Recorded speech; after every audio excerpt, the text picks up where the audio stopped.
G'day and welcome to another edition of Leading and Growing Your Real Estate Business. Coach James Shorty, aka Shorty. And once again, before we get open our ears to this next amazing guest, make sure you press that little subscribe button, because the more people that subscribe, the bigger the show grows and the better the guests go. But today we have got one of the best, and it's such an honor and a privilege to have this man himself, Steve Jensen, aka Dr. J from Impact Training Corporation. He is the man. He is Mr. Sales. He is everything in between.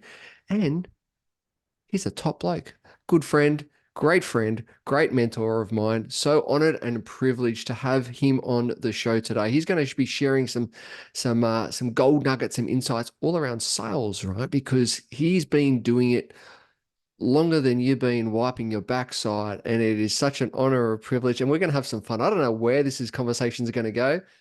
Stevie J, mate, Hey, so good to have you on board. good to see you, Shorty. Always fun. Always fun. So we're going to chew the thin, they say. Is that right? Chew the thin, I know. Mate, like, go back to the humble beginnings. Why sales? Why sales training? How did you get involved? Where to from? Like, how did it all start? Look, when I was a little puppy, I wanted to be a farmer, and then it was a vet. And you never know what you do when you want to grow up.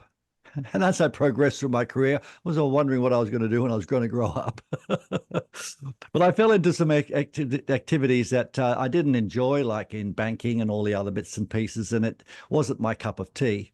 Um, what I did gravitate towards was sports, and for whatever reason, people listened to what I spoke about, and so I did coaching and all that sort of stuff with my soccer teams. But then I decided to get involved in some exercise because I was an athlete, and it all happened where I didn't want to be if you asked me if I was going to be a sales professional or teach people sales, I would say you got to be kidding me.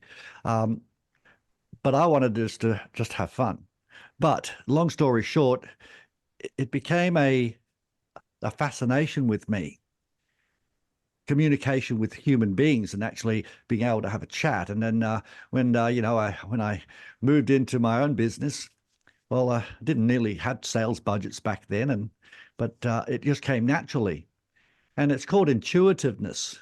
However, you can't scale an intuitive model. So I went back and did all the psychology things, the NLP things, and created a model which really was something that I was fascinated with. It was like, it was good for business, but it was great for me personally. And I would say that after I sold the clubs and all the other bits and pieces, I wanted to do personal development training, but it wasn't going to be commercial. Who would listen to Steve or Dr. J? I mean, what? You got Tony Robbins, you got Zig Ziglar, and all these great people, which I was very fortunate to meet and have a lot of help from.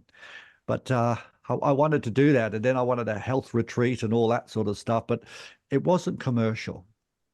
And we had a significant success in the business because of the processes that I created and we utilized, and it was something that then I put into a process. And then as we grew quite significantly large, the success wasn't just because we had a great business. We had great people that actually knew how to communicate. So when I eventually decided to sell it, I was wondering what I was going to do. But a few of my friends were in dire straits. So I said, well, how about I show you my system? It was a system and a process. So I went and showed it to a couple of my friends just for free, and it turned their business around. It was fun. It was great. It was the aha when you see people just get it, and the simple stuff really lit my fire. And I then went on a journey of actually refining that stuff. And you know me for a long time now. I'm quite anal in all the meso and micro cycles, so I'm not going to bore everyone with that. But I go through a lot of protocols to make sure things work. And we created a model and systems that's quite unique globally. And when we went global, it did change a lot of businesses. And that's great for success, say it's successful. But what really is exciting is seeing a person or let's say a business owner or a person that's really got this confused look, but also the penny drops, and then they get the results. See, sales is actually a results business. You can have a measurable component.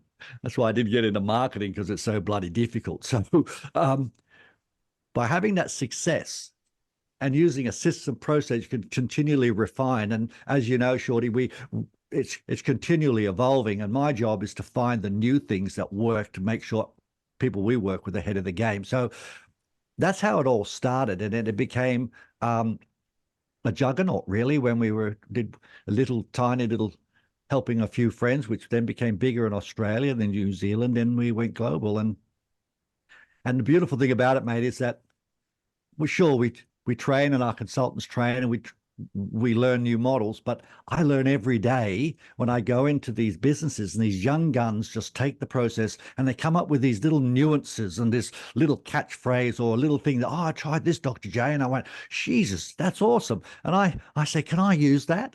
And I'm continually learning all the time. So I put in a model, we whack it into our test sites, and it works. So I'm always learning. And, I have my own mentors and stuff like that, but that's the reason I got into it. That's why I'm still doing it. So that's a Reader's Digest version. I love that. I love that. And no, I'll be upfront and honest with everyone. We came across your stuff in the early 2000s when we had our fitness clubs back in the day. And we implemented, we engaged your services, and I think that was the pivotal point for us in our expansion and our growth, where we were voted top health club in Australia, both on an industry and on a business element. And from those processes and systems, it was so easy to train the rest of the team. So we weren't hamstrung of being in the business. We could train the other trainers and the other salespeople within the business. And all your workshops, I attended so many of your workshops up until now and continually, but also recommending those people who want to, fine tune their sales skills, is to reach out and to head to your workshops, get your coaching, get your training, get your systems and your processes. I want to find out though, like you continually help people to scale in the sales process. And a lot of people, what I've realized is that there's sales hesitance around it in relations to people want to grow, and they know sales is important. My question to you is, what's the biggest fear around those people coming into the industry or wanting to get into sales? What's the biggest fear? What's the biggest concern of wanting to get into the profession? Well, I only know a few people in my journey that from a little kid wanted to be a salesperson. Now, one of my very close friends, I think you've met him, is Scotty Bennett. He said he was always wanted to be a salesperson, and he is one of the best in Australasia. But there's not many people that want to be classified as a salesperson. The reason being is that it comes with a stigma. Mm. And this is the hesitation. I'll work for some business. They called them career gurus, and other people were consultants, and other people were, they call them additional names to salesperson. And I get it. So no one likes to be sold to. We all know that cliche, but people love to buy. So that's the first thing that they say, I don't want to do sales. I just want to do customer service and stuff. The second thing is the accountability that goes with it. Talk to me about that.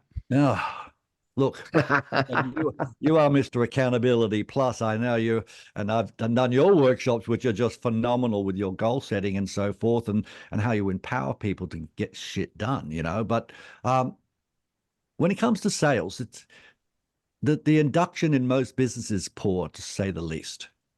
They get a book, they get a name, they get the phone numbers and say, give these people a call. They'll give them a 2-day induction. Sometimes it might even go for 2 weeks with a little bits and bobs, which is a whole lot of tell training. Now, as you know better than most, tell training doesn't work. Mm. You should do this, you should do that. The guy gets up there, rattles off what they're supposed to do. He sounds amazing. They say, you're a god. In their head, I can never do that. So they don't know it. They don't learn it. They can't do it. And then they held accountable. You've got to make 10 sales a day, 10 sales a week. You've got to make X amount of phone calls. And that's where sales people really shy away. There's only a small percentage that really relish that type of environment. And accountability when they fail is quite discerning.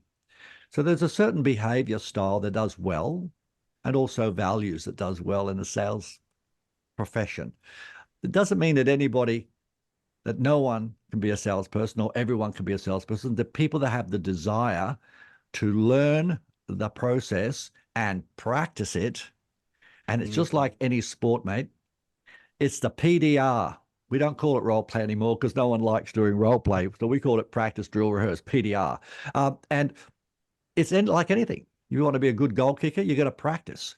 So it's the accountability, which is usually daunting.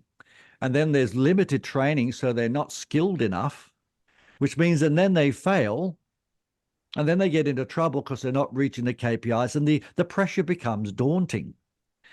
This can be rectified quite easily by firstly getting the induction right. Make sure after you pick the right type of person, which is another conversation, you've now got to induct them properly. And the first thing you've got to teach them is how to do all the ops, all the ops, all the paperwork and how the computer works, because that's, get it out of the way while they're fresh. And then the big mistake is then they say, get on the phone. Now, unless you're a telephone sales business, but if they're not, they've got to do Zooms or they go belly to belly. The inductions are done incorrectly. Now, for your listeners, if they want to take something away, the first thing after they get the ops done and they know the prices, they need to teach them how to close. Give them the price presentation and ask for the money or the contract or whatever it may be. Now, whether that's on the phone or whether that's belly to belly, it's still the same activity. Because once you then do that, all the numbers are in their head. They know what to do. And then obviously, they need in the induction and all the ops, they got to know the product, obviously. But then you work backwards. Once you've actually done that, you say, well, how do we get to that? Well, we need to qualify. So you go to qualification. And once you've done your qualification, you go, right, let's go right back to initial contact, recap qualification, do the explanation, demonstration, demo, tour, whatever you want to call. Now, that is the second weakest process in most industries. The explanation, demonstration are poor. They're not engaging. It's all feature-based. And then they go into red brain and bingo, objection and follow-up. And we know salespeople hate follow-up. And then if they already learned to close, how to present prices and ask, it becomes easy. It doesn't have to be after all that info, now I got to close. So the induction is an important part, and the order in how to do it is critical. And the last thing that isn't done, and that's why there's a reluctance to get into it, people resist the PDR. Mm. It needs to be done at least 3 times a week, if not daily. And when I say PDR, not 2 hours of role play, I mean, no one wants to do that. It's little micro role plays once you've learnt the skill. It's where you have a weakness and do the same darn thing every day. 1, 1, 2, 2, 3, 3, 3 without a mistake. Once again, for 10, 15, 20 minutes. Every day, that skill. And at the end of it, you created the motor neuron, the neural pathway, which means it becomes second nature. So this is why people resist, and then when they get into it, fail in their career as a professional communicator. So talk to me about that, because you've mentioned that a number of times, communication. And, you're a big believer, I'm a big believer in the importance of communication. Why is communication such a big emphasis around selling, around sales? What is it for you? Well, let's just start with a saying that you've heard me say 100 times. People pay to have problems solved. They don't buy your Mm. product. They want the feeling that not having that problem, pressure, worry. So we've got to make sure we can find out the problem.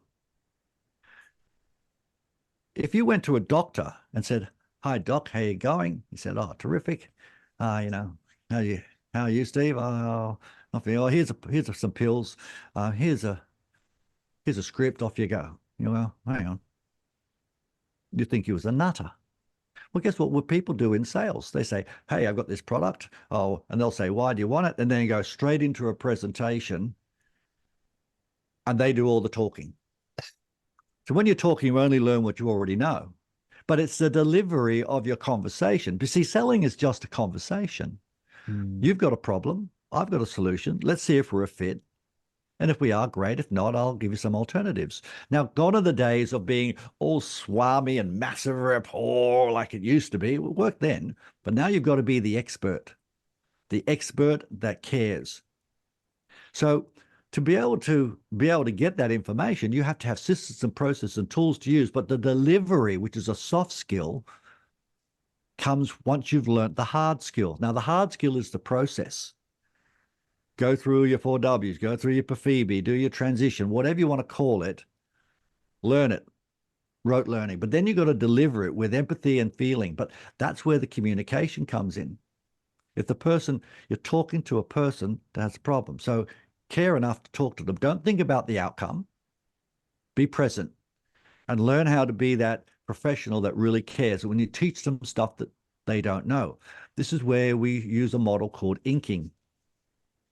Once I found out the problem where we use another model called the 4Ws, once we find a compelling argument, and then we show them that we are an expert that's a little different from the competitor or wherever they've gone, people say, when can I start? When can I buy? When can I get the car? Whatever it may be. People want to buy from an expert, but you can't be an expert that's a know-it-all. You've got to have some humility and be humble, but also have strength. Now, I'll just make sure I hit on that. You have to have a conviction of your product and service, which you truly believe. Remember, people pay to have problems solved. So if you truly believe you can help that person and you found out their problem, and do not skip it, sit and lay the egg, find the problem, do not present your product until you've found the problem, then present the outcome in a way which allows them to buy. See, I like to inspire a close, not close hard. Oof. Drop the mic. Oh, some beautiful gold nuggets there. We got a lot of listeners are obviously in the real estate space, selling agents out there, trying to do their best, obviously. What do you notice for those salespeople? From what are the difference do you feel from your history, from your trainings, the difference between those good salespeople and the great salespeople? Oh, look, I've had the delight and privilege of working with some absolutely phenomenal real estate and property developers all around the world. And look, as I said, Scotty, also Karen, they're in the top 2-3% of the whole of Australia in some of these cases, and one of the biggest firms in Melbourne as well. The real estate people, professionals, are the ones that do the work. Now, when I say do the work, they're contacting the people they sold a business their homes over a period of time. They do the little things. They get to know who James is. They know who Steve or Mary is. They know what they like to do. And there's these touch points. And as we all know in the real estate game, there's an itching cycle, isn't there? There's an itch cycle where you want to scratch that itch and now I've got to move or whatever. And also an opportunity where they might want to grow in investments. But you can't just sit there and wait for new leads. What the best do, they nurture the ones they've spoken to and they've sold to. They give a hoot about how they're going, if they're still liking their pool in the Gold Coast or wherever it may be. And Karen, for instance, at Christmas time, she goes and buys those Christmas puddings, at Aldi or wherever it is, and she buys hundreds of them and she delivers them in person to everybody. She doesn't post them. She puts them in the back of her lovely car and a Jeep thing that she has, and she goes with a partner, and they deliver them and just say, "How you going?" And she does her calls every day, not just 3 or 4 calls or 10 calls. She'll do 30, 40 contacts a day. they are doing the work, but they're doing it in a way where I care, I know you. And there's a process called wow. And the process of wow is like, I know you. You know their birthday. Everyone does that. But what's their second most important date? Are they married? Or do they have an anniversary? Have they got kids and their birthday? Would you send them a present? And there's a wonderful process, which I learned from Oksana, which is called surprise and delight. And the best real estate agents do this. And they do a thing called planned randomness. So it's out of the blue. You get this phone call, and it's to James and Steve down in Lennox Head, see if he had a surf off, and is he doing the damage there? Or you might get an out of the blue picture of the football team, his football team winning, just in the post, actually a thing in the post, not emailed.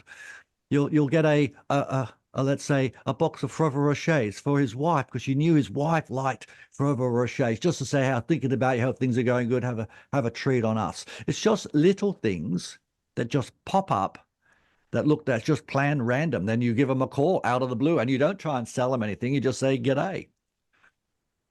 That's what the ones that I've seen really do the damage. And the second thing that they do, they don't get locked into their cave and saying, I've done this for 20 years, I'm great. They're continually learning and sharpening their axe. They're not sitting on their haunches.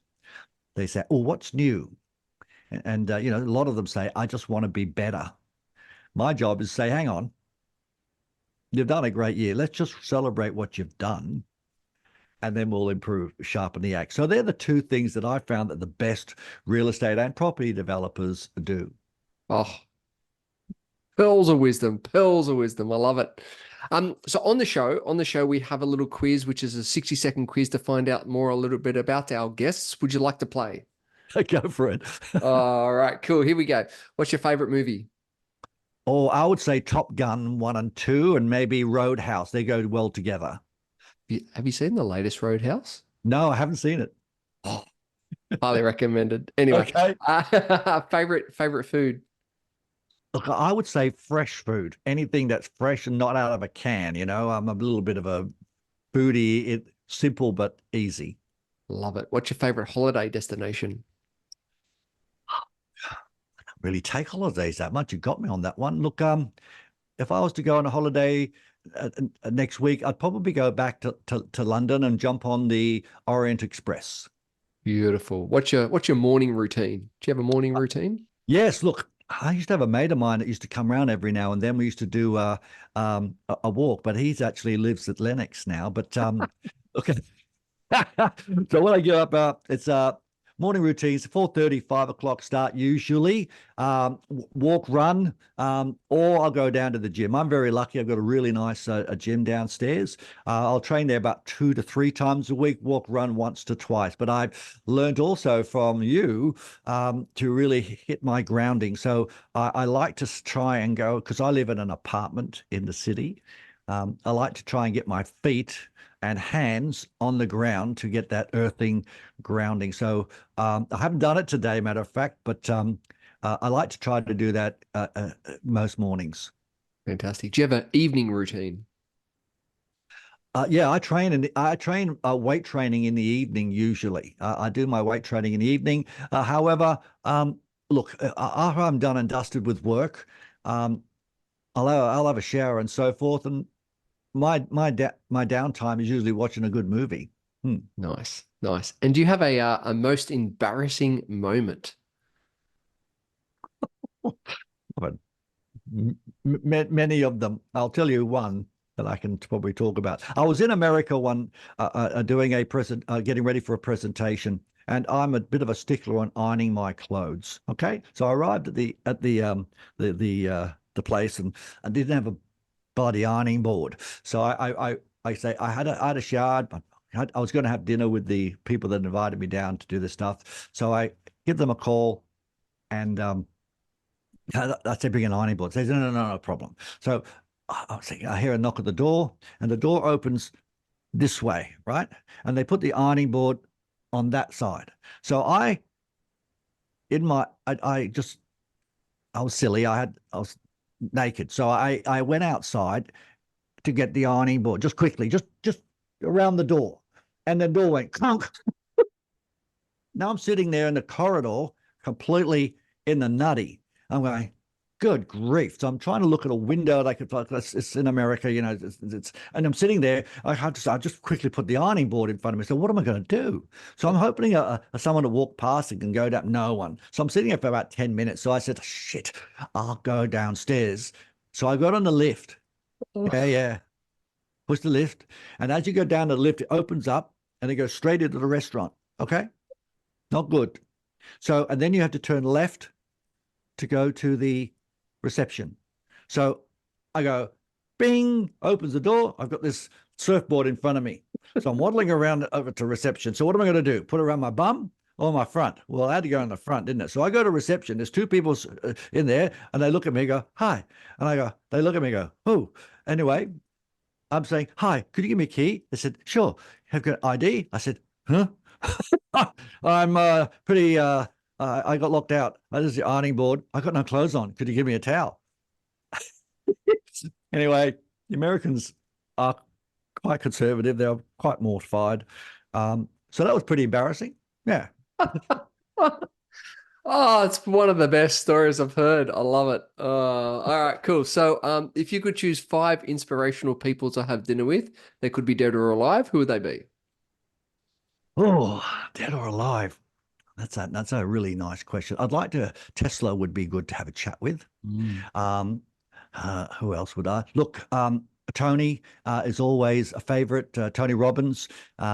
He helped me a lot in my younger days. I'd always like talking to him. Tom, he was one of my mentors many moons ago. Who else would I like? I'd like to have a chat with Donald Trump. That would be quite interesting. I think he's quite an interesting chappy, and probably Mr. Musk. He's quite intriguing. Fantastic, fantastic. And if you were Prime Minister for the day, what's one thing that you would change? I'd like to see. I'd like them to tell the truth more often. I think that we're told what we're supposed to hear, not what we should hear. I think more transparency. Ooh, I love that. Oh, best piece of advice. Last question. Surround yourself with people that are smarter and better than you, but always contribute. You might say, hey, Shorty, have a cup of coffee. I'm sure you get that 1,000 times. That's great. But go with something you can share so you become of value, so you can have that engagement regularly. We all know the equation, but very few people do it. We are the multiple of the 5. That's a good idea to upgrade that. I love that. So true. So true. So what's coming up for you? What's on the horizon? What are some of the plans that you're working on? What's news with you coming up in the Look, I've next gone back 12 to to 24 school, months? mate. I've gone back to school. I've actually, as you know, I'm an avid learner and try to make sure that we learn new stuff. And look, the big click word is AI. So I've got actually going to see Kerwin Ray up on the Gold Coast for a 3-day intensity boot camp from 7:30 to 9:30 every night, which is really great. I'm really enjoying that journey. So we've implemented some small AI models into Impact because I can't recommend things that I haven't used or it worked. Our growth component will be in our Sales Authority Club, and we're getting some great traction there, making some big headways there. And what else? Is on the horizon. Look, I've got some about 4 or 5 large presentations to do. I got one online to Barcelona on the 2nd of May, which will be interesting with a lot of people. So we'll have all the little Zoomies on there. I've actually upgraded my studio, so that's all working well. I've got about 5 different cameras that follow me around. I love the techie stuff like you do. So always looking at learning that sort of stuff. And the last thing is we'll keep cheering for Manly to see if we can win the comp this year. Yeah, I thought you were going to throw that one in. I love it. I We had a love win it. I last week. love That was all good. it. So how can the audience reach out? How can they follow you? How can they find out more information? Where should they go? Look, you can go to, email me at steve.j@impact-training.net. I'm sure they could reach out to get a hold of my number from you. If they want to go directly to me, they can go to our Facebook page. There's this Sales Success Club, which we do regular lives and videos and stuff like that. And also our website, we've got lots of things you can download for free. At impact-training.net, or they could even download our app. We've got a cool little app called Making More Sales. Lots of free videos and tips and downloads and resources. So lots of ways to do that. Amazing. Always giving, always amazing, full of wealth of information and energy, and really appreciate you, Stevie J. Thank you once again for being on the show, and from my heart to yours, mate. Love you, brother. I'll chat to you soon. Thank you very much. My pleasure.